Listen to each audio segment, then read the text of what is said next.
ওই যে তার বাড়িতে হাজির হলাম, কোন রকমই সে আমার সামনে আসবে না। দরজার আড়াল থেকে বলেছিলাম, এ বোন আমার, তোমার জন্য একটা কিতাব নিয়ে এলাম, বিশ্ব নবীর জীবনী, বাংলার লেখা এই কিতাবটা তুমি একটু রাতের বেলায় নিরিবিলি নিরিবিলি একটু পড়বে। বোন আমার, তোমার যদি ভালো লাগে এই কিতাবটা পড়িও, ভালো যদি না লাগে এই কিতাব তোমাকে পড়া লাগবে না। বিশ্ব নবীর জীবনী একটা বাংলার কিতাব আমি নিয়ে গেলাম। বিশ্ব নবীর জীবনী এই কিতাবটা তার হাতে দিয়ে আমি চলে এলাম। সে আমার সামনে আসবে না, আমার কথা শুনবেও না। শিক্ষিতা মহিলা, সেও মাস্টার মহিলা, তার বিবি 22 বছর সংসার করছে। 3 মাস পরে স্বামীটা ফোন করছে, আর স্বামীর হাত থেকে ফোনটা নিয়ে বলছে, হুজুর আমার বাড়িতে আবার আসবেন, চা করে দেবো, খাবেন। সেদিন তো চা করে খাওয়ালি না, তবে যাবো। মুসলমান বাবারা ভাইরা আমার, 3 মাস পরে তার বাড়িতে হাজির হয়েছিলাম। 1 বছর আগের ঘটনা শোনো। এই যে তোমার গ্রামে জলসা করে যাওয়ার পরে পরেই হয়েছিল।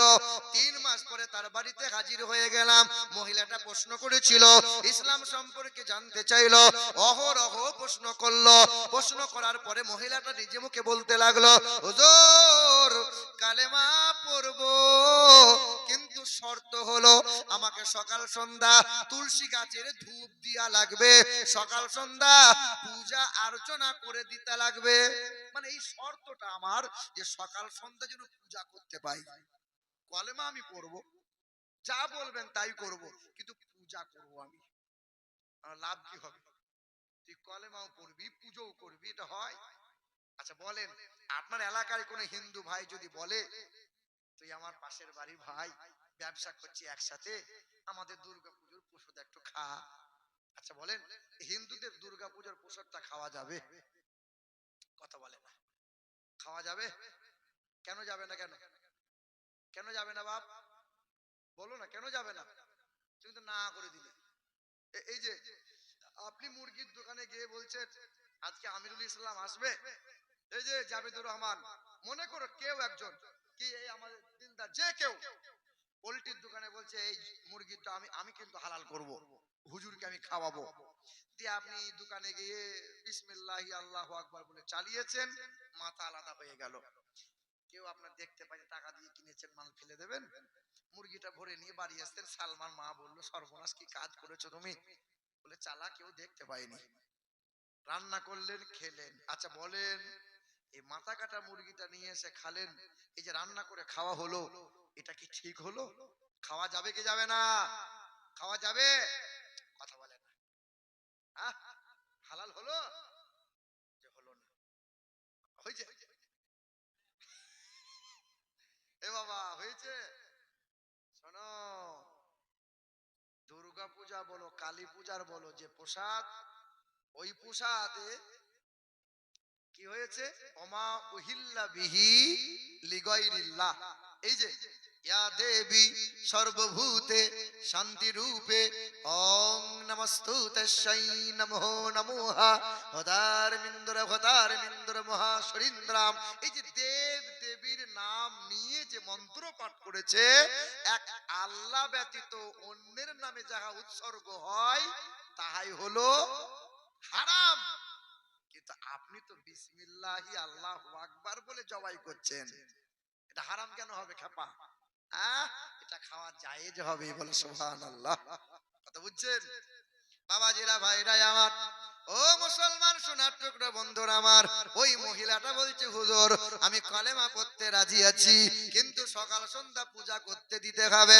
মনে মনে চিন্তা করলাম, আল্লাহর ওলি হাসান বসরি বলে একজন আল্লাহর ওলি ছিলেন, হ্যাঁ মাওলাই আলীর শিষ্য ছিলেন। ওই হাসান বসরির জামানায় আল্লাহর ওলি ওয়াজ করেছিলেন, হাজার হাজার জনতা ওয়াজ শুনছিল। একজন ডাকাত ফুজাইল ইবনে আয়াজ বলে ডাকাত ছিল, ডাকাতদের সর্দার। ওই মানুষটা পিছনে বসে বসে ওয়াজ শুনছিল, ঝরঝর করে কাঁদছিল, চোখের পানি পড়ছিল, আল্লাহর দরবারে তওবা করেছিল, অঙ্গীকার করে নিয়েছিল, আল্লাহর দরবারে এমন করে চোখের পানি ফেলেছিল, আল্লাহ পাক কবুল করে নিয়েছিল। সকাল হয়ে গেল, গোসলটা করে নিল, কালেমা পড়ে নিল, আল্লাহর ওলির হাতে হাত দিয়ে দিল। জি হ্যাঁ, কাল ডাকাত ছিল, হয়ে গেল। এ নওজোয়ান যুবকেরা, তোমাদের মতোই একটা যুবক ছিল, তার নাম ছিল বাশার। বাশার সকাল সন্ধ্যা বোতল বোতল টান মারে, মদ মদ, সকাল সন্ধ্যা মদ পান করে। হ্যাঁ, সকাল সন্ধ্যা মদ পান করে, রাস্তায় হেঁটে হেঁটে যায়, পথের মাঝে দেখতে পায় একটা কোরআনের কাগজের টুকরা পড়ে আছে, আর বিলিকা আছে, ধুলাবালি ছেড়ে দিল, চুমাটা খেয়ে নিল, খুশবু লাগাইল, উঁচু জায়গায় রেখে দিল।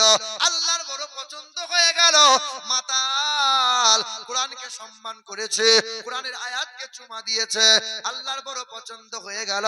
আল্লাহর ওলি হাসান বসরির প্রতি ইলহাম হয়ে গেল, ওই মাতালের কাছে যাও, দিনের দাওয়াত দাও। এ বাশার, বাশার বাড়িতে নাই, মদের আড্ডাখানায় নেশায় মগ্ন আছে, মদের আড্ডাখানার সামনে হাজির হলো। এ বাবা নওজোয়ান বাশার আছো নাকি বাবা? বলে বাশার এখন মদ পান করে আছে। বাশার আয় বাবা আয়, আল্লাহ তোরে ডাক দিয়েছে, আল্লাহ তোরে পছন্দ করে নিয়েছে। মাতাল তখন টলতে টলতে যায়। সাবধানে আই বাবা, এত খেয়েছিস বাপ, পড়ে গেলে যে হাত পা ভেঙে যাবে বাবা।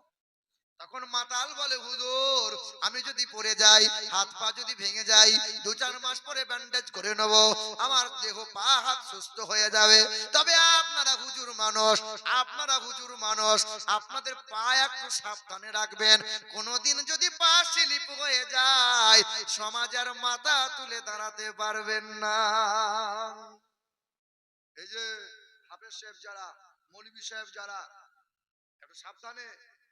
যে বাড়িতে স্বামী নেই, ওই বাড়িতে ঘন ঘন যাইও না। যে বাড়িতে বিধবা মহিলা, ওই ঘরে পা রাখিও না। ও হাফেজ সাহেব ভাই, কেন এত ঘন ঘন যাও? বলে আমার খালাতো বোন হয়, ওটা আমার পাতানো বোন হয়, তো 7 গোষ্ঠী বোন। আর মহিলাও তেমন আমার দাদা হয় গো। দাদা যে কাদা করে বসবে, হ্যাঁ, ঘরে পুরুষ নাই, না না। আল্লাহর ওলিকে বলছেন, ও বাবা আল্লাহর ওলি, আপনারা সাবধানে থাকবেন, আপনাদের পা যদি স্লিপ হয়ে যায়, কোনোদিন মাথা তুলে দাঁড়াতে পারবেন না। আল্লাহর ওলি বলছেন, যাতে মাতাল হতে পারে তালে। বলে বাপ কি এমন ভালো কাজ করেছিস? বলে ভালো কাজ তো করি নাই। বলে একটাও কিছু করিস? বলে একটা ভালো কাজ করেছি, কোরআনের আয়াত পড়েছিল, কাগজের টুকরা আরবি লেখা ছিল, কোরআন পড়ে থাকবে, জমিনে তুললাম, ধুলাবালি ছাড়লাম, চুমা দিলাম, কপালে লাগাইলাম, খুশবু লাগাইলাম, উঁচু জায়গায় রাখলাম। ও বাবা বাশার, গোসল করে নে বাবা, আল্লাহর কাছে তওবা করে নে। গোসলটা করে নিল, নওজোয়ান যুবকটা তওবা করেছিল, চোখের পানি ফেলেছিল, আল্লাহর মদের আড্ডায় বসবো না, আর জুয়ার আসরে বসবো না, আর লটারি আমি কাটবো না, আর খারাপ মানুষের সাথে বন্ধুত্ব আমি করব না, এমন করে তওবা করে নিল।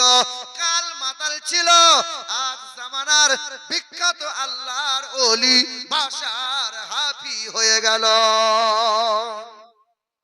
আর পায়ে জুতো পরে না।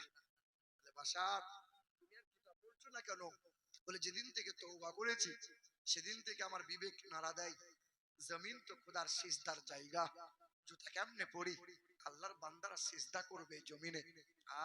বাশার আল্লাহর ওলি যখন মারা গেলেন, কিছু মানুষ কবরে মাটি খুঁড়তে গেল। এখানকার মানুষও কবরে মাটি খোঁড়ে, আছে না নাই? উত্তম কাজ করবেন, করবেন, তবে কবরডাঙ্গায় 3টে কাজ করবেন না। হাঁটুর উপরে কাপড় তুলে কবরে মাটি খনন করবেন না। 2, কবরডাঙ্গায় বসে দাঁত বার করে হাসি ঠাট্টা করবেন না। 3, কবরডাঙ্গায় বসে গাল ভরে খাবার আপনি খাবেন না। আপনাদের দিকে খাবার টাবার খাই কবরডাঙ্গায় বসে? ওই যে মুর্শিদাবাদের দিকে হয়, যারা কবরে মাটি করবে তাদের জন্য 4 বিড়ি লাগে, মাটি করবে আর বিড়িতে টান মারে। হায় হায় হায়, না না করবেন না। খাবার প্রয়োজন, সাইডে গিয়ে খেয়ে আসবেন, কবরডাঙ্গায় খাবেন না। আল্লাহর ওলি ইন্তেকাল হয়েছে, কবরে মাটি খোঁড়ে মানুষ, কবরে মাটি পকেটে করে নিয়ে পালায়। পালাও কেন? বলে কবরে মাটি এত সুগন্ধময় হয়েছে, আল্লাহ পাক যেন দুনিয়াতে জান্নাতের খুশবু দান করে দিয়েছে। কাল কি ছিল? মাতাল ছিল, মাতাল। মনে মনে চিন্তা করলাম, ওই মহিলাটা বলছে কালেমা পড়বো, কিন্তু পূজা বন্ধ করব না। আমার একটাই চিন্তা উদয় হলো, পৃথিবীর সব সবচেয়ে বড় হাতিয়ার হলো দোয়া। দোয়া। মুসিবতে পড়েছো বান্দা, সিজদাই পড়ে দোয়া করো। রোগ ব্যাধি ভালো হয় না, সিজদাই পড়ে দোয়া করো। জি হ্যাঁ, দোয়া। দোয়া হলো ইবাদতের মাথা। দোয়া করো। দোয়ার মতো আর কোনো জিনিস নাই, দোয়ার মতো হাতিয়ার কিছু হতে পারে না। আল্লাহ পাকের দরবারে দোয়া করতে লাগলাম, সিজদাই পড়ে দোয়া করি। 21টা দিন হয়ে গেল, 25টা দিন পার হয়ে গেল। স্বামীটা হঠাৎ করে ফোন দিয়ে বলছে, হুজুর বস্তায় ভরেছে, ঠাকুরগুলো বস্তায় ভরেছে, নদীতে ভাসিয়েছে। আজকে আমার বিবিটা এমন হয়েছে, আর মাথায় সিঁদুর দেয় না, মাথা থেকে কাপড় ফেলে না, পেট বার করে চলে না, কালেমা পড়ে নিয়েছে, 5 ওয়াক্ত নামাজি হয়ে গেল। এখন দেখি গুনগুন করে রাতে দিনে সকাল সন্ধ্যা কুরআন তেলাওয়াত করে। এ আমার মা বোনেরা, বলো মা তুমি কেন পারবে না? তোমাদের মতো কত মা 5 বেলা নামাজ পড়ে, তাহাজ্জুদের নামাজ পড়ে, ইশরাকের নামাজ পড়ে, চাশতের নামাজ পড়ে, আওয়াবিনের নামাজ পড়ে, তাসবিহ তাহলিল করে, তারও 4টে 5টা সন্তান। তোমারও ছেলে মেয়ে আছে। আমার মাও একজন মা, বড় পীর আব্দুল কাদের জিলানীর মাও একজন মা, খাজা বাবার মাও একজন মা। তোমাদের মতো মায়ের পেট থেকে কত নবী পয়গম্বর ভূমিষ্ঠ হলো, তোমাদের মতো মায়ের পেট থেকে পৃথিবীতে কত ওলি আউলিয়া এলো। যাদের ছেলে হয় না তারা দেখো রাত দিন কান্না করে, আল্লাহ সন্তান কেন হয় না? তোমার তো 5টা ছেলের মা, 2টা ছেলের মা, 2টা সন্তান দিয়েছো, 5টা সন্তান ভূমিষ্ঠ দিয়েছো। এ মা, তুমি যদি 5টা ছেলের ভিতরে একটা সন্তান যদি নেককার বানাতে না পারো, তুমি মা বলে কোনোদিন গর্বিত হইও না। পেটে পেটে বাচ্চা ধরলেই মা হওয়া যায় না, ভূমিষ্ঠ করলেই মা হওয়া যায় না। তোমার ছেলেকে হাফেজ বানাতে হবে না, মৌলভী বানাতে হবে না, তোমার ছেলেকে ইঞ্জিনিয়ার বানাও। কোরআন পড়নে वाला ইঞ্জিনিয়ার হোক, কোরআন পড়নে वाला ডাক্তার হোক, কোরআন পড়নে वाला মাস্টার হোক, কোরআন পড়নে वाला ম্যানেজার হোক। ছেলে যখন কোরআন পড়বে, বাপ মা মরে যাওয়ার পরেও কবরে শুয়ে শুয়ে জান্নাতি হওয়া, জান্নাতি মেওয়া, জান্নাতি পোশাক বাপ মা পেয়ে যাবে।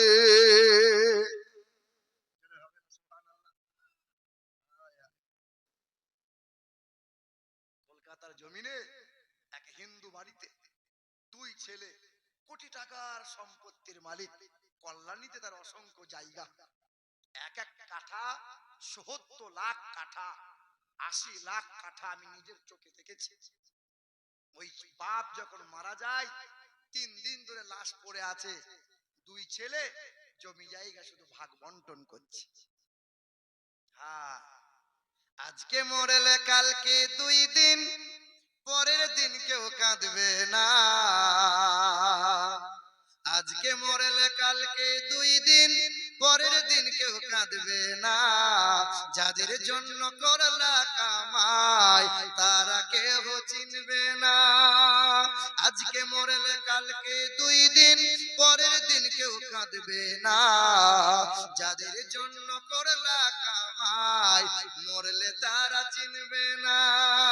থাকতে সময় করো আমল, থাকতে সময় করো আমল, ঈমান করো খাঁটি, শেষ ঠিকানা তোমার আমার 3.5 হাত মাটি। ফিরাউন 400 বছর বেঁচে ছিল। ফিরাউন বলেছিল কোনদিন মরবো না। নমরুদ বলেছিল খোদাকে মার্ডার করব, রাখবো না। সাদ্দাত বলেছিল খোদার জান্নাতে আমি যাবই না।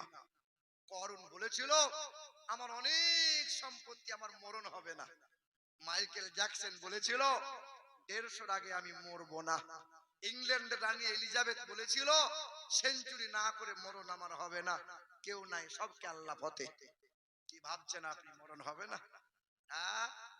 রঙিন এই পৃথিবী ছাড়িতে হইবে, সাদের এই দেহ মাটিতে খাইবে। রঙিন এই পৃথিবী ছাড়িতে হইবে, সাদের এই দেহ মাটিতে খাইবে। শূন্য হবে জিন্দেগানি, কার লাগিয়া এত মায়া এত চোখের পানি রে মন কার লাগিয়া, এত মায়া এত চোখের পানি। পৃথিবী থেকে সবাইকে তোমাকে আমাকে ছেড়ে ত্যাগ করতে হবে। আল্লাহ বলছেন দুটো সম্পদ, মুহাম্মদ রাসূলুল্লাহ, দ্বিতীয় হলো কালামুল্লাহ। ছাড়বি না, ছাড়বি না, মার খাবি, সব জায়গায় লাঞ্ছিত হবি।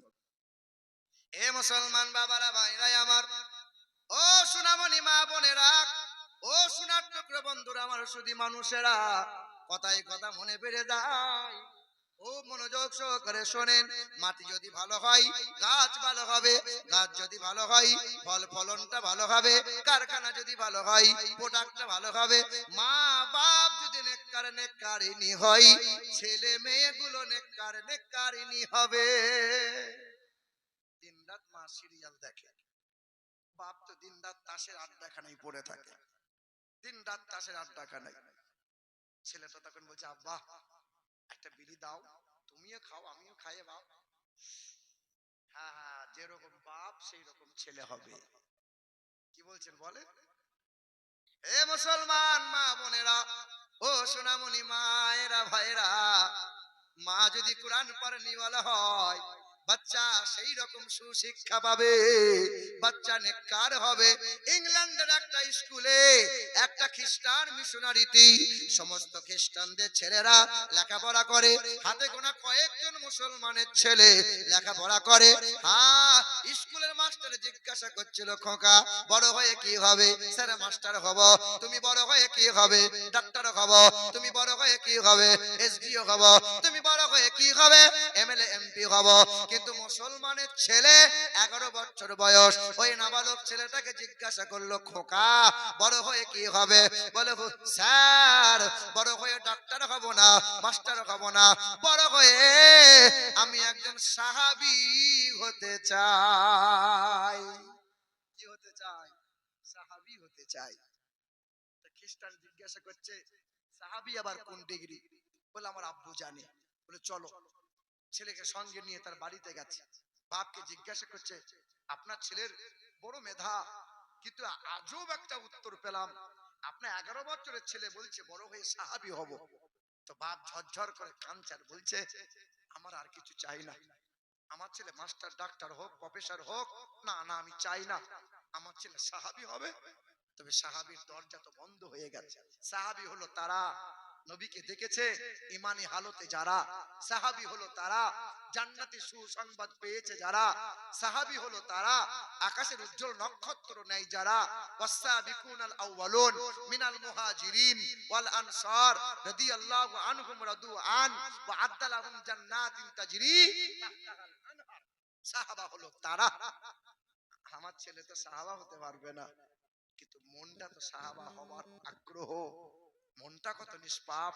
জি মুসলমান বাবারা ভাইরা আমার, সবার জানা কথা, অনেকবার বলেছি রে বাপ, ওই যে কোরআনের সাথে বেয়াদবি করেছিল, উত্তর ভারতের মথুরার বৃন্দাবনে বিখ্যাত মন্দির, 300 বিঘা জমির মধ্যখানে দাঁড় করানো, ওই মন্দিরের নাম ছিল দেবাসের মন্দির। ওই মন্দিরে বামুনটা ডক্টর শিবশক্তি সরোজি কোরআনকে উঁচু করে ধরে কোরআনকে ছিঁড়েছিল। আল্লাহ বলছে, ছেড় বেয়াদবি কর, একদিন এই কোরআন তোকে বুকে নিয়ে কালেমা পড়ে নিতে হবে। ওই বামুনটা বেয়াদবি করেছিল, হাজার হাজার হিন্দু সমাজের মানুষেরা তাকে ভগবান বলে মেনেছিল। তার নাম হলো ডক্টর শিবশক্তি সরোজি। অক্সফোর্ড বিশ্ববিদ্যালয় থেকে 12টা ভাষা এমএ করেছিলেন তিনি। বাবার নাম ছিল মহান্তং প্রীতং দাস দাস, মায়ের নাম ছিল ভানুমতি কর, বিবির নাম ছিল শ্রদ্ধা দেবী, একমাত্র কন্যা, কন্যার নাম ছিল অক্সপরা। সবাই মুসলিম বিরোধী ছিল, কট্টরপন্থী ছিল। কোরআনকে যখন ছিঁড়ে দিল, ওই মানুষটা দিল্লির বিমানবন্দরে দাঁড়িয়েছিল। হঠাৎ করে একদল মানুষকে দেখতে পেল, যে বিমান থেকে নামছে, তারা ছুটে গিয়ে জিজ্ঞাসা করছে, বাবা আপনারা কারা? বলে, আমরা মক্কা মদিনা থেকে এলাম, হজ পালন করে এসেছি। বলে, আপনাদের হাতে পানির জার দেখতে পাওয়া যায়? বলে, হ্যাঁ হ্যাঁ, আমরা মক্কা থেকে পানি নিয়ে আসছি। বলে, এই দেশে কি পানি নাই? বলে, এই পানি সেই পানি নয়, এই পানি হলো জমজমের পানি। এ পানি জমজমের পানি পান করেছেন আপনারা? পান করেছেন আপনারা? শোনেন, দয়ার নবী আমার বলেন, যদি কখনো জমজমের পানি পাও, যত্ন করে রেখে দাও। ওই জমজমের পানিটা 40 দিন পান করবে। তবে হ্যাঁ, পেটের অসুখ, গ্যাস্ট্রিক ভালো হয় না, আলসার ভালো হয় না, পেটের রোগ ধরা পড়ে না। যদি কোনো আল্লাহর বান্দা 40 দিন জমজমের পানি খালি পেটে সূরা ফাতিহা 40 বার পড়ে এক ঢোক যদি পান করে, রেগুলার 40 দিন পেটের অসুখকে আল্লাহ শিফা করে দেবে। আর একটু আস্তে করে বলেন তো সুবহানাল্লাহ। এমন করে সুবহানাল্লাহ বলছেন মনে হচ্ছে আপনার নানি মরেছিল এই মুহূর্তে। না না, মহব্বতে বলা লাগবে। দেখেন খেলা দেখেননি, ক্রিকেটার ভক্ত যারা সব বাউন্ডারি এপারে বসে আছে, যেমন বল ছুড়েছে, এই ছক্কা মেরেছে, আর ভক্তরা চিৎকার করে, ছক্কা! কটা লাভ পেয়েছে বাবা? সব আছে। আরে একবার সুবহানাল্লাহ বলবে, তা আল্লাহ পাক আপনার জন্য জান্নাতে একটা খেজুর গাছ লাগাবে। না না, অর্থ কি বুঝলেন আপনি? আপনার গাছ আছে কিন্তু আপনার সম্পত্তি থাকবে না। কি বলছেন? আমার গাছটা আমারই সম্পত্তিতে লাগানো হয়েছে না অন্য কাউরি? অন্য জায়গার যদি আপনি গাছ লাগিয়ে আসেন আর 20 বছর পরে যদি বলেন গাছটা আমার, জায়গাটা কার? কথা কি বুঝলেন? আপনার জন্য একটা জান্নাতে গাছ লাগানো হবে, অর্থাৎ জান্নাত তো আপনার হয়ে গেল, বলে সুবহানাল্লাহ। এ মুসলমান বাবারা, ভাইরাই আমার, ও সোনামণি মা বোনেরা, হাজী সাহেবরা বলেছেন বাবা, এটা হলো জমজমের পানি। বিশ্বের 1 নম্বরে পানি হলো জমজমের পানি। বিশ্বের 1 নম্বর পালওয়ান হলো মাওলাই আলী। বিশ্বের 1 নম্বরে শহীদ হলো ইমামে হোসাইন। বিশ্বের 1 নম্বর পাহাড় হলো ইন্নাস সাফা ওয়াল মারওয়াতা মিন শাআইরিল্লাহ। বিশ্বের 1 নম্বরের পাহাড় সাফা মারওয়া। বিশ্বের 1 নম্বরের শহর হলো মদিনাতুল মুনাওয়ারা। বিশ্বের 1 নম্বরে মহান নেতা নবী মুহাম্মদুর রাসূলুল্লাহ। আল্লাহর মতো আল্লাহ কেউ হবে না, নবীর মতো মহান নেতা আর কখনো পাবে না, জমজমের মতো পানি আর কোনোদিন জুটবে না, মদিনাতুল মুনাওয়ারার মতো শহর আর কখনো পাবে না। আল্লাহ কয়টা? কথা বলে না কেন? আচ্ছা, আল্লাহ যদি একটা আল্লাহ না হয়ে দুটো তিনটে হতো, যেমন হিন্দুরা বলে সূর্যের মালিক আর একজনা, আকাশের মালিক আর একজনা, চন্দ্রের মালিক আর একজনা, ওটা চন্দ্রদেব, ওটা সূর্যদেব, এ অমুক তমক বিভিন্ন মালিক ওরা বিশ্বাস করে। আমাদের আল্লাহ তো এক। দুটো তিনটে হলে ভালো হতো না খারাপ হতো? খারাপ হতো না? দেখেননি তিনটে হুজুর একটা গদি নিয়ে মারামারি করছে। ও পীর সাহেব বলছে এটা আমার, ও বলছে না আমার। কত জায়গায় চলছে। আল্লাহ একটা ছোট আল্লাহ হতো, একটা মেজো আল্লাহ হতো, একটা বড় আল্লাহ হতো। কিছু মানুষ ছোট আল্লাহর ভক্ত হতো, কিছু মানুষ মেজো আল্লাহর ভক্ত হতো, কিছু মানুষ আবার বড় আল্লাহর ভক্ত হতো। ছোট আল্লাহর ভক্তরা বলতো আল্লাহ এই সময় একটু পানি দাও, আল্লাহ এই ভুট্টা গাছ এই সবে হয়েছে, আল্লাহ দাও একবার, তাহলে ফলনটা ভালো হবে। মেজো আল্লাহর ভক্তরা বলতো আল্লাহ শখ করে 2-4 কাঠা আলু লাগিয়েছি, আল্লাহ পানি দিও না, তাহলে আলুগুলো সব পচে যাবে আল্লাহ। ছোট আল্লাহ বলতো পানি দেবো, মেজো আল্লাহ বলতো দে দে পানি দে, তো থুতনি ভেঙে দেবো দে। হ্যাঁ, আল্লাহ আল্লাহ মারামারি হতো কি হতো না? আল্লাহর মতো আল্লাহর হবে বাবা? আল্লাহর হবে না। এ মুসলমান বাবারা, ভাইরা আমার, ও সোনামণি মা বোনেরা, ও সোনার টুকরো বন্ধুরা, আমার সুধী মানুষেরা, আব্বা জানেরা, একটু ধ্যান দাও। ওই বামুন মানুষটা বলেছিল হ্যাঁ একটু জমজমের পানি কি দেওয়া যাবে? মুসলমান হাজী সাহেব জমজমের পানি দিলেন, বিখ্যাত ল্যাবে গেলেন, পরীক্ষা করলেন, পরীক্ষা করার পরে টনক নড়ে গেল, চিন্তা উদয় হয়ে গেল, দিল্লি চাঁদনি চোখে চলে গেল। কোরআন বাংলা অনুবাদ, ইংরেজি ভাষার অনুবাদ কোরআনটা নিল। ইংরেজি ভাষার অনুবাদটা নেওয়ার পর ওই মানুষটা কোরআন পড়া শুরু করলো। জানতে চাই, বলুন তো বাপ, এই বাংলার মাটিতে সর্বপ্রথম কোরআনের বাংলা ভাষায় অনুবাদ কে করেছেন? কে বলতে পারবেন? জানা আছে কারো? এই বাংলার জমিনে ভারত পাকিস্তান বাংলাদেশ যখন এক ছিল, সেই সময় এই বাংলার অনুবাদ সর্বপ্রথম কোরআনের অনুবাদ কে করেছেন? কেউ বলতে পারবেন? বলুন না। তার নাম হলো হলো গিরিশচন্দ্র। তার নাম কি? হ্যাঁ, অসংখ্য শিক্ষিত মানুষদের শোনা জানা যে গিরিশচন্দ্র সেন উনি নাকি বাংলা ভাষার সর্বপ্রথম কোরআনের অনুবাদ করেছিলেন। এই তত্ত্ব ভুল। এই ইউটিউবাররা শোনো, শুনে রেখে দাও। বাংলা ভাষার সর্বপ্রথম কোরআনের অনুবাদ, আংশিক অনুবাদ করেছিলেন মাওলানা আমিরউদ্দিন বসুনিয়া। জি, 1808 সালে কিছু কোরআনের আয়াত অনুবাদ করলেন। তবে গিরিশচন্দ্র সেনের জন্ম হয়েছিল 1835 সালে, আর 1836 সালে মাওলানা নঈমুদ্দিন তিনি কোরআনের পূর্ণাঙ্গ অনুবাদ করেছিলেন। বলো সুবহানাল্লাহ।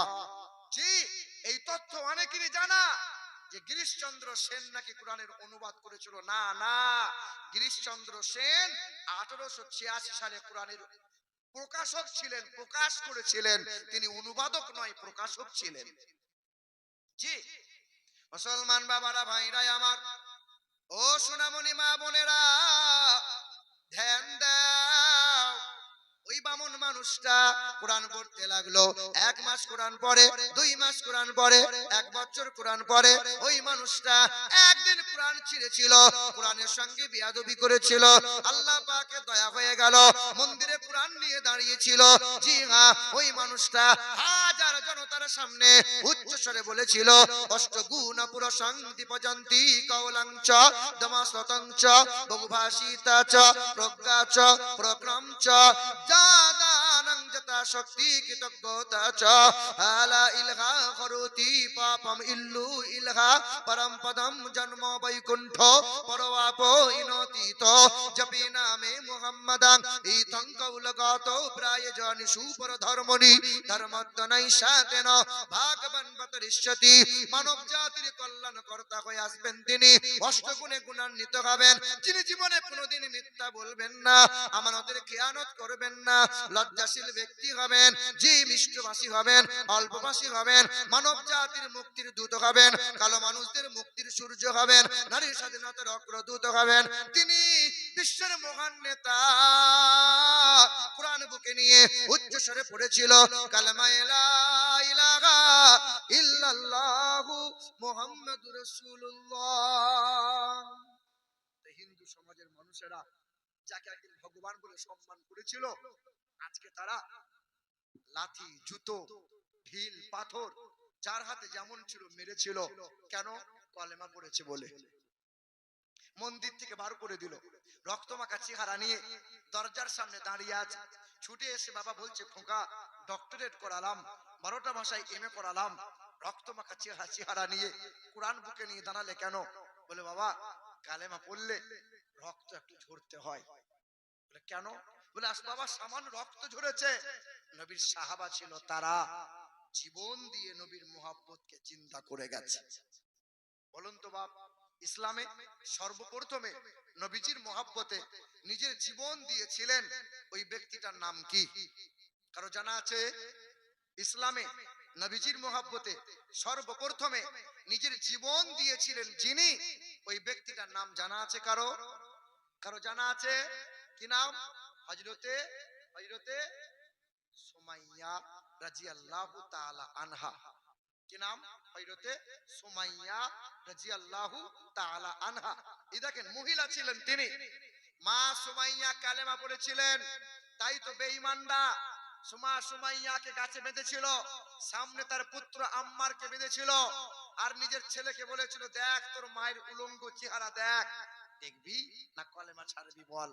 মা বলেছিল, খোকা 10 মাস পেটে ধরেছিলাম, 2 বছর দুধ পান করিয়েছি, প্রসবের সময় রক্তের বন্যা বইয়ে দিয়েছিলাম, না জবান কালেমা দিয়ে বন্ধ করবি না। মাকে উলঙ্গ করে দিয়েছে, সুমাইয়াকে উলঙ্গ করে দিয়ে জমিনের উপর চিৎ করে শুইয়েছে। বাম হাত বাম পা রশিতে বেঁধে খেজুর গাছে টান দিয়েছে, ডান হাত ডান পা রশিতে বেঁধে খেজুর গাছে টান দিয়েছে। বড় একটা বর্ষা নিয়ে লজ্জা স্থানে বর্ষাটা ভরে দিয়েছে।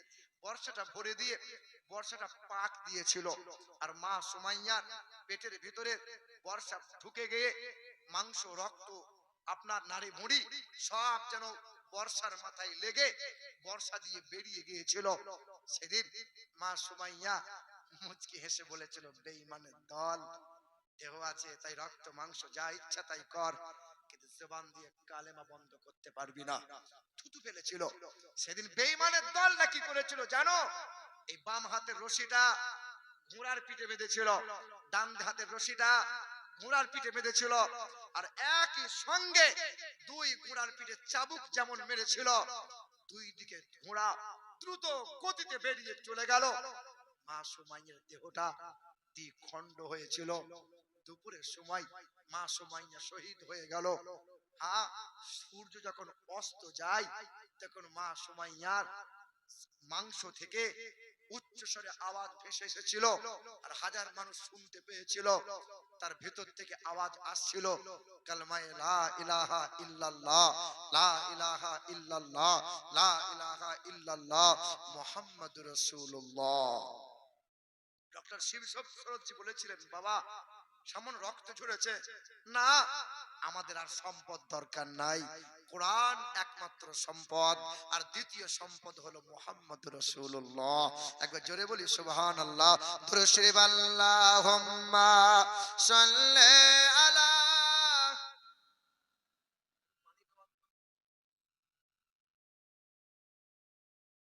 ওয়া আলা আলি সাইয়্যিদিনা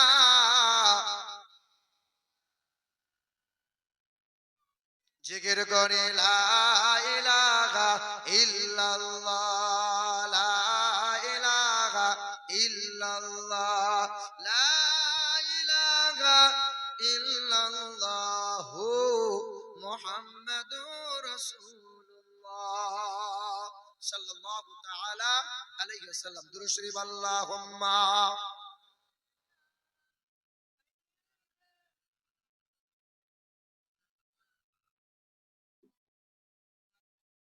وعلى آل سيدنا মাওলানা মুহাম্মদ। সেই দয়ার রাসূল সাল্লাল্লাহু আলাইহি সাল্লামকে আমার আল্লাহ সবচেয়ে বেশি মহব্বত করেছেন, আর নবী আমার এই উম্মতকে সবচেয়ে বেশি মহব্বত করেছেন। এই দেখেন, আম্মা জান আয়েশার ঘরে কাঠের চৌকি নামানো ছিল। ওই কাঠের চৌকিতে নবী আমার এইরকম পা গুটিয়ে নবী আমার সাদা রঙের চাদর গায়ে দিয়ে বসে আছে। ইতিহাস সাক্ষ্য দেয়, নবীজি বলেন, আয়েশা আয়েশা।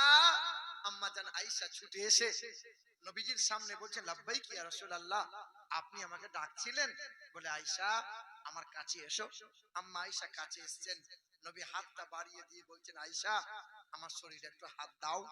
আম্মা আয়েশা সিদ্দিকা নবীর চেহারাতে হাতটা বুলিয়ে বলছেন, ইয়া রাসূলুল্লাহ, আপনার শরীরে বড্ড জ্বর, আপনার শরীরে বড্ড জ্বর। নবী বলছেন, আয়েশা রে, 3 দিন ধরে শরীরটা বড্ড গরম। আয়েশা, ওই জানালায় একটু জাইতুনের তেল রাখা আছে, উষ্ণ গরম করে নিয়ে আমার পিঠে একটু লাগিয়ে দাও না আয়েশা। আম্মা জান আয়েশা দৌড়ে গেলেন, জাইতুনের তেলটা নিয়ে গরম করে নবীর পিঠের কাছে দাঁড়িয়ে বলছেন, আল্লাহ রাসূল, আপনি পিঠের কাপড়টা তুলে ধরেন, আমি আয়েশা আপনার পিঠে একটু তেল লাগাইয়ে দিই। দেন না। আল্লাহ রাসূল এই দেখেন এইরকম করে পিঠের কাপড়টা তুলে ধরে আছেন, সাদা রঙের চাদর ছিল, নবী এইরকম উঠিয়ে আছেন। আম্মা আয়েশা তেলটা ডান হাতে করে নিয়ে নবীজির পিঠে লাগাতে যাবেন, আর হাতটা গুটিয়ে নিয়ে আম্মা আয়েশা থমকে দাঁড়িয়ে গেছেন। আল্লাহ রাসূল বলেন, আয়েশা তেল লাগাও। আম্মা আয়েশা সিদ্দিকা কাঁদছেন, আর ফুঁপিয়ে ফুঁপিয়ে ঠোঁট দুটো থরথর করে কাঁপছে। কাতর কণ্ঠে নবীর কানের কাছে গিয়ে বলছেন, আল্লাহ রাসূল, কতদিন হলো আপনার সাথে সংসার করি নাই, আপনার সাথে সংসার করেছি কিন্তু আপনার পিঠ আমি কোনোদিন দেখি নাই। আল্লাহ রাসূল, আজ অনেক দিন পর আপনার পিঠ দেখার আমার সুযোগ মিলল, কিন্তু আল্লাহ রাসূল, আপনার কি ছোটবেলায় পক্স হয়েছিল? আপনার কি ছোটবেলায় বসন্ত হয়েছিল? বলেন না। আল্লাহ রাসূল, আপনার গোটা পিঠ খাল খাল, গর্ত গর্ত, চালনির মতো হয়ে গেছে যে। আল্লাহ রাসূল বলুন না। নবীজির কষ্টের দিনের কথা মনে পড়ে গেছে, কষ্টের পাহাড় বুকে চেপে গেছে। নবী কিছু বলতে চাইছেন কিন্তু বলতে পারছেন না। নবীর পাক রুদ্ধ হয়ে গেছে। আম্মা আয়েশা দ্বিতীয়বার আবার বলছেন, আল্লাহ রাসূল আপনি কি বলবেন না, আপনার কি ছোটবেলায় গোটা পিঠ মায়ে ঘা হয়েছিল, বসন্ত হয়েছিল, বলুন না। আল্লাহ রাসূল কাঁদছেন। কিছু সময় পরে আম্মা জান আয়েশার হাতটা ধরে বলছেন, আয়েশা তুমি শোনো নাই, তুমি জানো না আয়েশা, নবী রাসূল পয়গম্বরদের চেহারায় কখনো বসন্ত হয় না, কোনো জীবাণু বসে না, কখনো পক্স হয় না। এ আয়েশা 10 বছর আগে এই কালাম কোরআনের আয়াত নিয়ে গিয়েছিলাম তায়েফ শহরে, আর তায়েফের মানুষদের সামনে বলেছিলাম লা ইলাহা ইল্লাল্লাহ আনা রাসূলুল্লাহ, তোমরা এক আল্লাহকে মেনে নাও, আমি নবীকে তোমরা স্বীকার করে নাও। জানো আয়েশা, তায়েফের মানুষরা কি বলেছিল? মুহাম্মদ শিশুকালে হালিমার ঘরে তায়েফ শহরে লালিত পালিত হলে, আর আজকে বড় হয়ে কালেমার দাওয়াত নিয়ে নিজেকে নবী বলে প্রচার করতে এলে, মুহাম্মদ এখান থেকে বেরিয়ে যাও, মরে গেলে পরে মাটি দেওয়ার লোক পাবে না। আল্লাহ রাসূলের কদমটা থমকে গিয়েছিল। সেদিন জানো আয়েশা, নওজোয়ান যুবকগুলোর হাতে মোটা মোটা পাথর ধরিয়ে লেলিয়ে দিয়ে বলেছিল, এ তায়েফের যুবকেরা, এই মুহাম্মদ পাগলকে এমন করে মারবি যেন মুহাম্মদ বাড়ি ফিরে যেতে না পারে।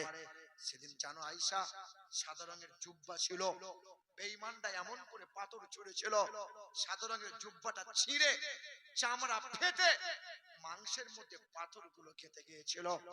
আমি নবী গোটা চেহারায় রক্ত গড়িয়ে এমন করে গিয়েছিল। আমার সঙ্গে ছিল পালক পুত্র জায়েদ, মাথার পাগড়ি খুলে রক্ত মুছেছিল, কিন্তু পাগড়ি গোটা ভিজে গেছে, রক্ত নেওয়ার মতো পাগড়ির আর ক্ষমতা নাই। আমি আমার দেহের রক্ত দেহে মুছেছি, এদিকে রক্ত ওইদিকে মুছেছি, এদিকে রক্ত এইদিকে মুছেছি। জায়েদ বলেছিলেন, আল্লাহ রাসূল দেহের রক্ত পাথরে মুছে দেন, জমিনে মুছে দেন, দেহের রক্ত দেহে কেউ মুছে?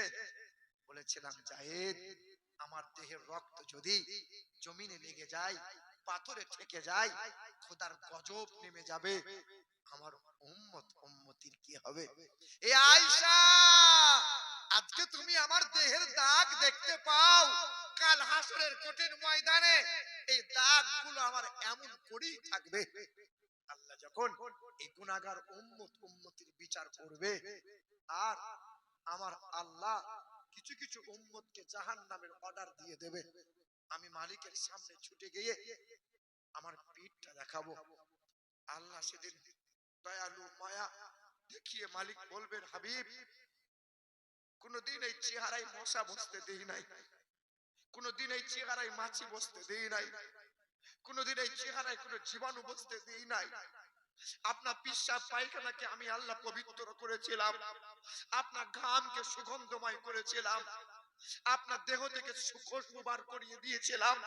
হাবিব আজকে আপনি চেহারা চাল্লির মতো গর্ত গর্ত করে নিয়ে আপনি আমার কাছে দেখালেন। হাবিব জীবন ভর উম্মতের জন্য কেঁদে আজকে চেহারাটা এমন করে নিয়ে এলেন, কি চাইছেন বলেন? প্রতিশোধ চান? নেন না। আল্লাহ রাসূল কাঁদবেন আর বলবেন, আল্লাহ জীবনে কোনোদিন কোন ব্যক্তির বিরুদ্ধে মামলা করি নাই, কোন ব্যক্তির বিরুদ্ধে নালিশ করি নাই তোমার কাছে, প্রতিশোধ নেই নাই, প্রতিশোধ চাইও নাই। আল্লাহ আজও আমি বেঈমানদের বিরুদ্ধে প্রতিশোধ চাই না। মালিক আমার উম্মত বড় দুর্বল, আমার উম্মত বড় গুনাহগার, আমার উম্মত গুলোকে জাহান্নামে দিও না। মালিক আমার উম্মত গুলোকে জাহান্নামে দিও না। আল্লাহ সেদিন বলবেন, হাবিব জীবন ভর উম্মতের জন্য কাঁদলেন, নিজের সংসারকে উজাড় করে দিলেন, ছেলেমেয়ের ভাবনা ত্যাগ করেছেন, উম্মত বলেন নাই। আর আপনার এই উম্মত ছেলে মেয়ের বিবি মায়ার, বিবি বাচ্চার মায়ায় পড়ে নবীকে ভুলে যায়। আপনি একবার দেখেন, দেখেন না এই উম্মতের আমল নামাটা দেখেন। আল্লাহ রাসূলের হাতে এই আমল নামাটা তুলে দেওয়া হবে। আল্লাহ রাসূল আমল নামা এই উম্মতের দেখবে আর আফসোস করে কেঁদে বলবে, হাই উম্মত, জীবন পেলে, বছর পেলে, মাস পেলে, রাত পেলে, দিন পেলে, উম্মত আমার কথা কোনোদিন তোমার মনে হয়নি বলো? আমার প্রতি তোমার এতটুকু কোনোদিন মায়া হয়নি বলো? জানো উম্মত, মক্কা আমার মাতৃভূমি ছিল, জন্মভিটা ছিল। মক্কার বেঈমানরা আমাকে রাখতে দেয় নাই। ওই বান্দা গলায় গামছা দিয়ে ফাঁস দিয়েছিল, কিন্তু উম্মত আমি তোমাকে ভুলে যাই নাই। এই মক্কা থেকে মদিনা 430 কিলোমিটার রাস্তা, 14 দিন পায়ে হেঁটে হেঁটে গিয়েছিলাম। 1 মিনিটের জন্য উম্মত আমি তোমাকে ভুলে যাই নাই। মদিনায় গিয়েছিলাম, তবু মক্কা থেকে চক্রান্ত করেছিল মুহাম্মাদের মাথা যে কেটে আনতে পারবে, 200 উটের প্রতিযোগিতা বেঈমানরা লাগিয়ে দিয়েছিল। উম্মত আমি তোমাকে ভুলে যাই নাই। জানো উম্মত, আমার এই মাথাটা দুইবার ফাটিয়ে দিয়েছিল বেঈমানরা। আমি সেদিন তোমাকে ভুলে যাই নাই। মদিনা থেকে 3 দিন চলে গিয়েছিলাম উম্মত, আমি সেদিন তোমাকে ভুলে যাই নাই। 3 দিন না খাওয়া না পান করা, তোমারই ফিকিরে সিজদায় পড়েছিলাম উম্মত। জানো উম্মত, গোটা পিঠ মায়ে পাথর ঢুকিয়ে গিয়েছিল, গোটা পিঠ চাল্লির মতো গর্ত গর্ত হয়েছে, কিন্তু উম্মত আমি তোমাকে কোনোদিন ভুলি নাই। আম্মা জান আয়েশা কেঁদে বলেছিলেন, 9 বিবির ঘরে, নবীজির 9 বিবির ঘরে 3 মাস উনুন জ্বলে নাই, 3 মাস উনুন জ্বলে নাই, রান্না হয় নাই। নবীকে দেখতাম, নবীর মুখটা শুকিয়ে থাকতো। নবীকে দেখতাম, নবী নামাজে দাঁড়াতেন তো রাত পেরিয়ে যেত। নবীকে দেখতাম শুয়ে আছেন, কিন্তু নবীর চোখের কোণা দিয়ে গরম পানিটা গড়িয়ে যেত। নবীর মাথায় হাতটা বুলিয়ে বলতাম, আপনি সংসারে খুব চিন্তা করছেন বলেন, আপনি ছেলে মেয়ের খুব ভাবছেন বলেন, আল্লাহ রাসূল আপনি কাঁদছেন, আপনার সংসারে বড্ড অভাব বলে আপনি কাঁদছেন বলেন। সেদিন আল্লাহ রাসূল উঠে বসতেন আর চোখের পানিটা ফেলে বলতেন, আয়েশা সংসারের চিন্তায় আমার চোখের পানি পড়ে না, ছেলে মেয়ের ভাবনায় আমার চোখের পানি পড়ে না। জানো আয়েশা, আমার উম্মত উম্মতির চিন্তায় আমাকে পেরেশান করে তোলে। আমার উম্মত উম্মতির কি হবে, আমার উম্মত উম্মতির কি হবে। সেই নবীর উম্মত আমরা। আজকে আমার নওজোয়ান যুবকদের ধন্যবাদ জানাই যে আমার নওজোয়ান কমিটির ছেলেগুলো মাত্র হাতে 10টা দিন সময় নিয়েছিল। হুজুর জলসার ডেট কি পাওয়া যাবে? আমি বলেছিলাম, শোনা জলসার ডেট নাই, তবে গতকালকে একটা ডেট ক্যান্সেল হয়েছে, 23শে জানুয়ারি নিতে পারবা? বলে হুজুর একটু সময় দেন।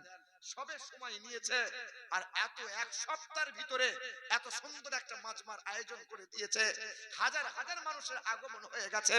শোনার টুকরো বন্ধুরা আমার, আমরা একটাই চাই, আমরা নবীজির মোহাব্বত চাই, নবীজির প্রেম নিয়ে পৃথিবী থেকে বিদায় নিতে চাই। জি, নবী নিজের বিবি বাচ্চা সংসারকে উজাড় করেছেন, ছেলেমেয়ের ভাবনাকে ত্যাগ করেছেন, কিন্তু উম্মতকে ভুলে যান নাই, উম্মতকে ভুলে যাই নাই। আমরা সেই নবীর মোহাব্বতকে জিন্দা রাখার জন্য খোদার ঘর মসজিদের উন্নতি কল্পে একজন বাপের বেটা, একজন মায়ের লাল 15,000 টাকা চাইছিলাম, হবে ইনশাআল্লাহ। নবীর চোখের পানিটা মুছানোর জন্য আমার আগের বক্তা 10,000 চেয়েছিল, 5,000 চেয়েছিল, আমি 15,000 টাকা চাইছিলাম। কোন একজন বাপের বেটা, কোন একজন মায়ের লাল নিজের বাপ মায়ের কল্যাণ কামিয়াবির জন্য, আরে বিবিকে গহনা দাও, ছেলে মেয়েকে সম্পত্তি দাও, কিন্তু বাপ মায়ের জন্য, আব্বা মা বেঁচে আছে, কাল বাপ মা কবরে যাবে, বাপ মায়ের জন্য এখন সাদকা করে দাও, কাল হাসরের কঠিন ময়দানে কিংবা কবরের মাটিতে শুয়ে শুয়ে জান্নাতি হাওয়া পাবে, জান্নাতি মেওয়া পাবে, জান্নাতের পোশাক পাবে। একজন বাপের বেটা মাত্র 15,000 টাকা চাইছিলাম, হবে ইনশাআল্লাহ, হবে। কেউ একজন বাপের বেটা, কোন বন্ধু আছে বাপ মায়ের নেক, বাপের নেক সন্তান, মা বাপের মুখকে উজ্জ্বল করার জন্য কোন চাকরিম্যান আছে, কোন ব্যবসায়ী আছে, কোন কোন কোন মেহনতি মানুষ আছে, একটা মানুষ চাইছিলাম 15,000 টাকা। কেউ হবে ইনশাআল্লাহ।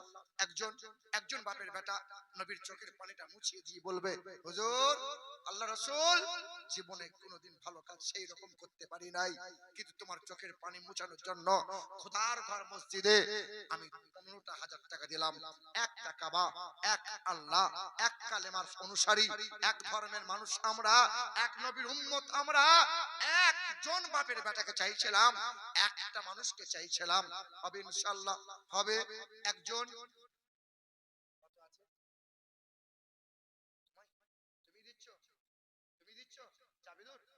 আলহামদুলিল্লাহ, নারে তাকবীর, নারে তাকবীর, নারে রিসালাত। আর দেখো নেক নেক বাপের নেক সন্তান, 15,000 টাকা আমার ভাই, আমার মায়ের পেটের ভাই না হলেও আমার ইমানি ভাই জাবেদুর রহমান তার মা বাপের মুখকে উজ্জ্বল করার জন্য, বাপ মায়ের কথা মনে হয়ে গেছে, কাল ছেলেটা গরিব ছিল, আজ আল্লাহ দিয়েছে, উন্নতি হয়েছে, আরো আল্লাহ দেবে, তোমার উন্নতি হবে।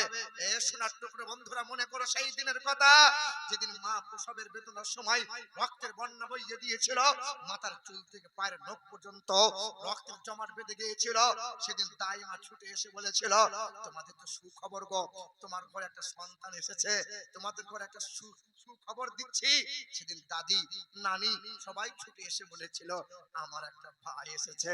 চাচি, খালা এসে বলেছিল, আব্বা কবে কবে আসলি রে আব্বা, কালকে হলি, কালকে পৃথিবীতে এলি, মানে সবাই আদর করেছিল। কিন্তু জনম দুঃখিনী মা, মা এখনো শুয়ে আছে, উঠতে গেলে কষ্ট হয়েছে। তোমার মতো মানিকটাকে সেদিন বুকে নিয়েছিল, আর মা জোরে শ্বাস ফেলে বলেছিল, আমার মানিক কপালে এসেছে, সব যন্ত্রণা মায়ের দূর হয়ে গেছে। বাপ মায়ের বাপ, যেই বাপ মাতার ঘাম পায়ে ফেলে, রক্ত পানি করে ফেলে তোমার আমার মতো ছেলেগুলোর উন্নতি ভবিষ্যৎকে উন্নত করে দিয়ে গেল, লেখাপড়া করিয়ে দিয়ে গেল, আজ এইরকম একটা সন্তান জাবেদুর রহমান, যে বাপ মায়ের মুখ উজ্জ্বল করার জন্য 15,000 টাকা দিল, কিন্তু চূড়া হওয়ার মতো আর একটা বন্ধু, আর একটা ছেলে, আর একটা বাপ মায়ের নেক সন্তান, আর একজন কেউ হবে, আর একটা মানুষ, আর একটা মানুষ, কত শেল্টার আছে, ব্যবসা করছে, বিজনেস করছে, চাকরি করছে, চাষাবাদ করে, আর একটা বাপ মায়ের মুখ উজ্জ্বল করার জন্য জোড়া চাইছিলাম 15,000 টাকা। ইনশাআল্লাহ কেউ হবে, কেউ একজন হবে, কেউ দ্বিতীয় নম্বরে, আজকে নাই কাল দেবেন, ইনশাআল্লাহ নামটা লিখিয়ে দেন, শুধু আমার বাপ আর মায়ের মুখ উজ্জ্বল করার জন্য। কেউ পারবেন? জাবেদুর রহমান দিয়েছে 1 নম্বরে, জোড়া হওয়ার মতো। আর একজন কেউ হবে, লা ইলাহা ইল্লাল্লাহ, পাশে মুহাম্মদুর রাসূলুল্লাহ, নবীজির গোলাম হওয়ার মতো, নবীর তাবেদারি করার মতো, নবীজির অনুসারী হওয়ার মতো, নবীজির গোলাম হওয়ার মতো, জোড়া হয়ে যাবার মতন। আর একজন মায়ের লাল হবে, ইনশাআল্লাহ হবে। 15,000 টাকা চাইছিলাম, আর একজনের কাছে হবে ইনশাআল্লাহ।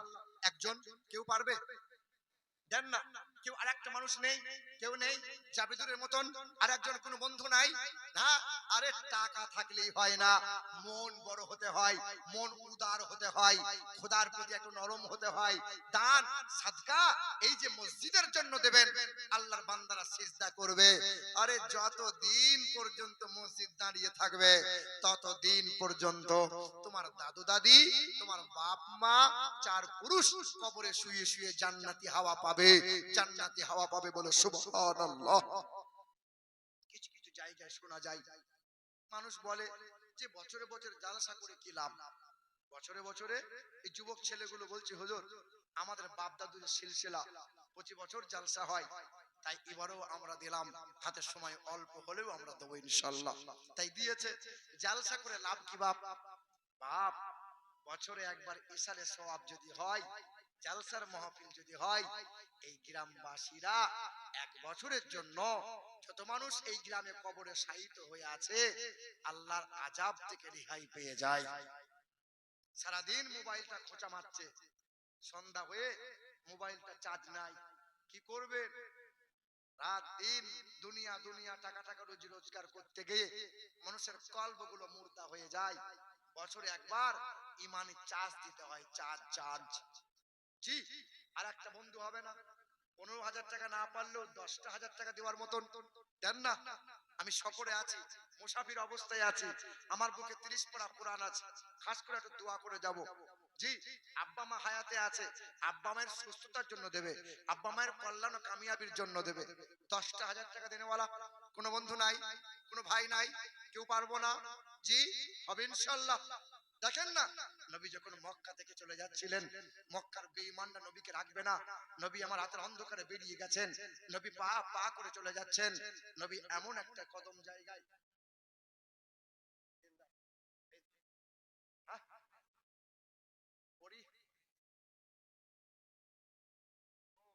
পুরো ইয়াস পাবলিক স্কুল, এই দেখেন, মাশাআল্লাহ আলহামদুলিল্লাহ, আল্লাহ পাক কবুল করুক। আমার দিলদার ভাই, উনি দেবেন 10,000 টাকা, 3,000 টাকা নগদ, 7,000 টাকা বাকি। নারে তাকবীর, নারে তাকবীর, ভাই জিন্দাবাদ, সুবহানাল্লাহ। দুইজন হয়ে গেছে। আর 10,000 টাকা আরেকজন চাইছিলাম, কারণ 3 নম্বরে 3 অক্ষরে হয় নামাজ, 3 অক্ষরে হয় কালেমা, 3 অক্ষরে হয় যাকাত, 3 অক্ষরে হয় ঈমান, 3 অক্ষরে হয় সাদকা। সুবহানাল্লাহ। আলী 5,000 টাকা নগদ, 5,000 টাকা বাকি, 10,000 টাকা। নারে তাকবীর, নারে তাকবীর, নারে রিসালাত। প্রথম নম্বর জাবিদুর রহমান 15,000 টাকা, দ্বিতীয় নম্বরে দিলদার 10,000 টাকা, তৃতীয় নম্বরে অসীম আলী 10,000 টাকা। কিন্তু নবীর খলিফা তো 4 জনা, নবীর খলিফা 4 জনা। আর একটা বন্ধু হবে না? 4 খলিফা, নবীর 4 জন সহচর, নবীজির 4 জন বন্ধু। দেখি ইনশাআল্লাহ কোন মায়ের লাল 4 খলিফা, 4 নম্বরে তার নামটা থাকবে, 4 খলিফার নাম তার নামে আসবে ইনশাআল্লাহ। দেখি এ মুসলমান সোনার টুকরো বন্ধুরা, এইদিকে তাকাও। আল্লাহ রাসূল পা পা করে যাচ্ছেন মক্কা থেকে, মক্কার শহর থেকে পা বাড়িয়ে দিয়েছেন। এক পা দিলে মদিনা, এক পা আগালে মদিনা। সেন্টারে দাঁড়িয়ে আছেন, বর্ডারে দাঁড়িয়ে আছেন। নবীজি চেহারাটা ঘুরিয়ে কাবার দিকে করেছিলেন আর বলেছিলেন, আল্লাহর ঘর কাবা, তোমাকে আমি বড় ভালোবাসি। মক্কা আমার মাতৃভূমি ছিল, মক্কার বেঈমানরা আমাকে থাকতে দেয় নাই। আমার মক্কা প্রাণের জায়গা, মক্কা, মক্কাতে আমার মায়ের কবর, মক্কা আমার দাদুরা আছে, মক্কা আমার পৈতৃক ভিটা, কাবার পাশের যত জায়গা আমার বাপ দাদুর জায়গা। মক্কাতে বেঈমানরা থাকতে দিল না। জানো মদিনার মা বাপরা ছোট ছোট কোলের বাচ্চাগুলোকে নামিয়ে দিয়ে বলেছিল, যাও, যে আগে নবীজির আগমনের কথা শোনাতে পারবে মদিনা শহরে, তার নসিবটা খুশ নসিব হয়ে যাবে। নিজের মা কোলের বাচ্চাকে নামিয়ে দিয়েছিল। ছুটে এসে বাচ্চাগুলো মদিনা শহর থেকে বেরিয়ে উঁচু গাছের ডালে, পাহাড়ের চূড়ায়, আর না হয় খেজুর গাছের মাথায় কাঁটার ঝোপে বসে গেছে। মানে উঁচু জায়গায় বসে আমি নবীকে আগে দেখব, আমি নবীকে আগে দেখব। আল্লাহ রাসূল যখন চেহারাটা ঘুরিয়ে নিয়ে মদিনার দিকে পা বাড়িয়ে দিলেন, সঙ্গে আবু বকর ছিল। কদম পরে ধুলো ওড়ে, ধুলোর ধূসরতার ভিতর থেকে নুরানি চেহারা নিয়ে পা পা করে যাচ্ছে। যখন যাচ্ছে মদিনার ছোট ছোট বাচ্চাগুলো ওই গাছের ডাল থেকে ঝাঁপ দিয়ে ছুটে এসে নবীজিকে কোল করে ঘিরে ধরেছিল। জানো সেদিন আমার নবীকে মদিনার ছোট ছোট বাচ্চাগুলো সংবর্ধনা দিয়েছিল, একটা কবিতা বলেছিল।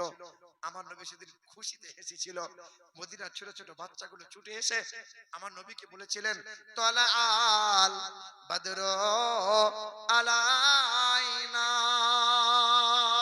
মিন সানি আতিল বিদায়ে ওয়াজাবা শুকর আলাইনা মাদা লিল্লাহ হিদায়ে।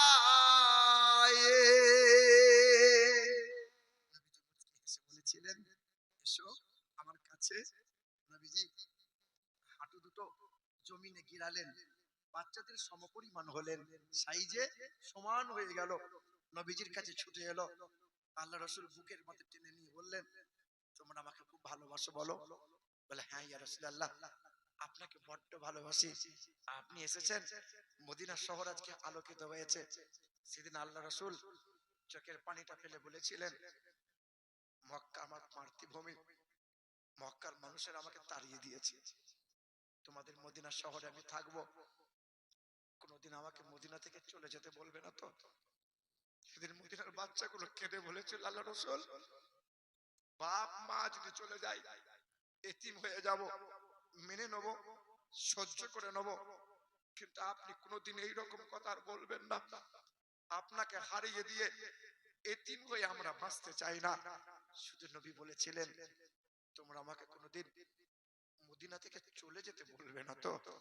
হায় হায়, নবীজির বুক ভরা ব্যথা। নবী মদিনায় গিয়েছিলেন, আর আল্লাহ রাসূল যাওয়া মাত্রই কিছুদিন পরে বেঈমানরা চক্রান্ত করেছিল, মুহাম্মদকে মার, মেরে ফেলে দে। হ্যাঁ, নবী আমার বলেছিলেন, কে কে আছো? বেঈমানরা বলছে যুদ্ধ করব। সবাই নাম লিখিয়েছিল। একটা বাচ্চা ছেলে, তার নাম ছিল মাআদ, 11 বছর বয়স ছিল। একবার উঁচু হয়, একবার নিচু হয়। নবীজি বলছেন কে? বলে আঙ্গুলের উপরে ভর করে দাঁড়াই, ওর নাম মাদ। শোনো, কি চাও? বলে আমার আব্বার ছিল মনে বড় তামান্না, আপনার কাছে যুদ্ধের নামটা লিখাতো, মানে যুদ্ধের ময়দানে যা যেত। কিন্তু আমার মা বলেছে তোর বাপের তামান্না ছিল, কোনোদিন পুরা হলো না। আমার মনের মায়ের ইচ্ছাটা পূরণ করতে এলাম। মায়ের বড় শখ, আব্বার বড় তামান্না ছিল, আমাকে একটু নামটা লিখিয়ে দেন না, আমার নামটা লিখে নেন না, আমি যুদ্ধের ময়দানে যেতে চাই। নবী বলছেন না, যুদ্ধের ময়দানে যাওয়া বাচ্চাদের জন্য অনুমতি নেই।